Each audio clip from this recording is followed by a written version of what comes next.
झाला, माणसांचा माणसांशी तो करारी खेळ झाला, माणुसकीला अर्थ आहे चाहत्यांचा मेळ झाला.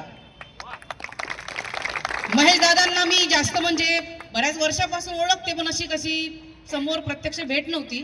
आणि बाबासाहेबांनी सांगितलं आधी स्वतःच्या रोजगारीचा पोटाचा प्रश्न मिटवावा मग राजकारणात पडावं, त्याच्यामुळे थोडं मागे आहे. पण त्या दिवशी आमच्या एक भगिनी आहेत, त्या मला निवडणुकीमध्ये त्यांनी आवाज दिला, ताईंच्या मुली, नाव घेत नाही, पण त्यामुळे मला थोडंसं मला आत्मबल वाढलं. म्हटलं आपणही करून घ्या, कारण नुगाबे जेव्हा दादांनी चालू केलं होतं तेव्हा दादांचं कार्य मी बघितलं. तर दादांनी कधीही लोकांचं म्हणजे कार्य चांगलंच केलेलं आहे. पण लोक आजकाल माहिती आहे सत्याच्या पाठीमागं कोण नसते. मालूम है बलि हमेशा बकरी की दी जाती है, शेर की नहीं. बलि हमेशा बकरी की दी जाती है, शेर की नहीं. मालूम था ये शेर है, इसके पीछे इसलिए कोई आया नहीं. आणि हे खरंच आहे, सत्याची दुनिया नाही आहे आणि देवही सत्याचा नाही आहे. त्यासाठी आपण आपलं कार्य नेहमी चालू ठेवलं पाहिजे. आणि महेशदादांवर आम्हाला विश्वास आहे, कारण राजकारण कसं आहे सगळ्यांना माहिती आहे, मला सांगायची गरज नाही.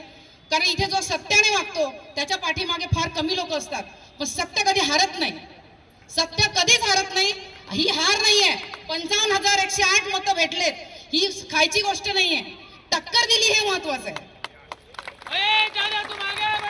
हम तुम्हारे साथ फिर लिखेंगे नई कहानी एक नए मंजर से, फिर लिखेंगे नई कहानी एक नए मंजर से.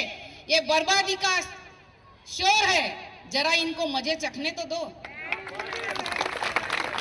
महेश दादांबद्दल आता जास्त बरेच काही कार्यकर्ते आहेत. मी पहिल्यांदाच इथे माईक हातात घेतलाय, थोडे हात थरथर करते. मी कविता वगैरे लिहिते, त्यातून थोडंसं मी काल विवेक दादांशी बोलणं झालं तर बोलले मॅडम तुम्ही या, म्हणून मी आज आली 2 शब्द बोलायला.